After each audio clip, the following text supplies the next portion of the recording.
You fund government's charcoal to its bright red. It's a call for accountability. I enjoy it. Johnny, first and foremost, let me take this opportunity because I've been seeing you for quite some time. You are doing very good job for the mother Ghana. Remain undaunted. This our society, Right. and it will take me and you to do it. That's why I always watch Johnny's Bite. The general watches Johnny's Bite every day. Thank you very much. And I is devoid of insults, but straight to the point, factual and fearless. Charlie, no be joke. No be Pressure people like Johnny can give you. No. You no get grey hair, you go get grey hair. I'm innocent. And that's what I'm saying. That the pressure Johnny and his people, the pressure they can give you, you no get grey hair, you go get. So your best bet is not to have hair.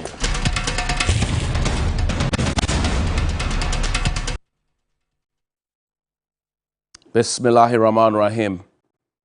The Lord is my light and my salvation, whom shall I fear? And yea, though I walk through the valley of the shadow of death, I will fear no evil, for you art with me. Thy rod and thy staff, they comfort me. You prepare a table before me in the presence of my enemies. You anoint my head with oil, my cup overflows. And surely goodness and mercy shall follow us all the days of my life, and I will dwell in the house of the Lord forever and ever. Amen. Alhamdulillah Rabbil Alameen. Assalamu alaikum. Juma Mubarak to all our Muslim brothers and sisters. Good morning and welcome to Johnny's Bite. I'm sure you know the controversy that's been going on following the Supreme Court's ruling, a 7-0, some say victory that was handed to the Attorney General. Justice Abdullahi had taken the matter to court seeking clarity on whether or not the deputy speakers can vote in Parliament. The parliamentarians have been talking. Sam George, Minta Kando, Clement Apag, name them, Haruna Idrisu, all of them. They've been talking on one side. On the flip side, the deputy speaker of Parliament itself, Honorable Joe Sewusu, MP for Bekwai. Yesterday, something very funny happened in Parliament. So, Honorable Mutala Mohammed, Tamale Central MP, had gotten up to speak, and then the deputy speaker acknowledged him and said, "The honorable member for Tamale Central," and then he says, "Yes, honorable member for Bekwai." That was how he referred to him. He didn't refer to him as Mr. Speaker, but that's just by the by. The President of the Republic has spoken. Nana Addo Dankwa Akufo-Addo, he said, well, he didn't want to speak about constitutional issues. Oliver, pull that up for me. Constitutional issues, but now he had to speak about it because he says all those who say that the Supreme Court did not have, if you like, locus to talk about those ones, it means that they do not understand the dictates of the 1992 Constitution. If that video is ready, Oliver, toss it in for me.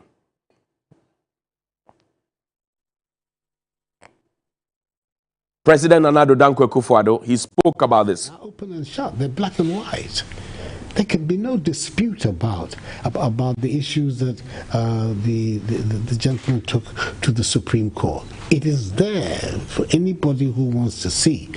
In Articles 102, Articles 104 of the Constitution makes it absolutely clear in black and white that the deputy speakers, I'm not speaking of the speaker, I mean the deputy speakers, when they're presiding, have the right to participate in the vote of the Parliament. Our speaker is expressly not a member of the Assembly. That's why he doesn't have the right to vote. In fact, he really ought not even to participate in the deliberations of the House. He's a President Akufo-Addo there. So he has spoken about this particular matter, and some have said because he has a linkage to the controversial e-levy, a possible passage of the e-levy. The president has not spoken about a number of issues that have happened. It means that the president has been hearing everything, but he chooses what to listen to. That's the inference some are drawing. NABCO beneficiaries are calling. We have not been paid. National service personnel are calling. We have not been paid. People are on strike. They have been asked to go back. Silence everywhere. Fuel prices are going up. And watch the boards. Your fuel price may just go up. The conversation is that we estimated to sell it at $62 per barrel. Now it's gone beyond the $100 mark. Are we benefiting? Are we not? If we are benefiting, where does the windfall go? And if the windfall is coming towards us, and we are taking all the taxes on it, because a majority of the price build-up is our taxes, really, and the exchange rate. Which of the taxes can we take off to cushion the people of Ghana? The president hasn't spoken about that. The president of the republic has not met the press. The president of the republic has not fulfilled his constitutional duty of Article 67 of addressing the nation with a message of the state of the nation. But he chose to speak about a constitutional issue. That's his opinion. That's fair. Of course, a respected constitutional lawyer. But there were other things that had happened that the president had not spoken about. I'm not saying the president should speak about everything, but I'm saying that things that are of national essence and importance, like this particular matter, the president is expected to speak about it. We are told that the State of the Nation address has been postponed indefinitely. When it is coming, we don't know. But we do need to know the state of our nation. The president has not spoken about that. So do you get a sense also that the president hears everything, but he decides what to listen to and what to respond to? Do you get that sense? Do you get a sense that the president has reached a certain saturated level of I don't care? Is that what you get to? Because consistently when the talks about the president's travels and how much it's costing the taxpayer, and when his ministers were saying that it is a matter of national security and all of those excuses were being made, and up until now we don't know what the cost is until the president decided to fly commercial. Some say the money is finished, some say the economy is broke, which is why the president opted for that choice. The president has not spoken about any of those ones. But the president, while in opposition, called for a lot of accountability. So why is the president quiet? And why did he decide to speak about this particular matter at this particular time with all the issues that are coming up? The president has refused to show us his scorecard. The president has not spoken about the unfortunate incidents within his party. Okay, while all these local elections are happening in his party, you've seen the formula place where an NDC office had been painted with MPP office had been painted with NDC colors and then replaced with MPP colors. You've seen how people are being chased and all of that. The president has not spoken about it. But I remember that at the 25th anniversary of the NPP, the president had said that we're going to break the 8. Fuel has broken the 8. Now it is tracing the 9. We have been told that it will soon block the 10. That's one aspect. The Vice President of the Republic, his scorecard and his key mandate as head of the economic management team is to ensure that the cedi is stable, that the cedi is not dancing palogu before the dollar, the pound, the euro, that the cedi is strong, that the cedi, which has an effect on nearly everything, including imports, petroleum prices, and whatever it is strong enough. The Vice President had had occasion to speak about other things. Recently, he was talking about e-tickets at our stadia. He has not spoken about the cedi. He has not spoken about fuel prices. He has not spoken about e-levy. So I get a certain sense when people tell me that, well, the presidency hears, they hear everything, but they choose what to listen to and what to respond to. Now, let me take you back to Parliament, because the first Deputy Speaker, after the ruling, said the Supreme Court had validated his views. What were his views? His views, when the brawl broke, was that he wanted to partake in the vote because he is representing the people of Bekwai, and that he could actually vote and also get the MP for Fomena to replace him while he goes to take the vote. But guess what? A few months ago, this is what Honorable Joe Osei-Wusu, MP for Bekwai, had to say. He made a clear statement on whether or not whoever was presiding could vote or not vote.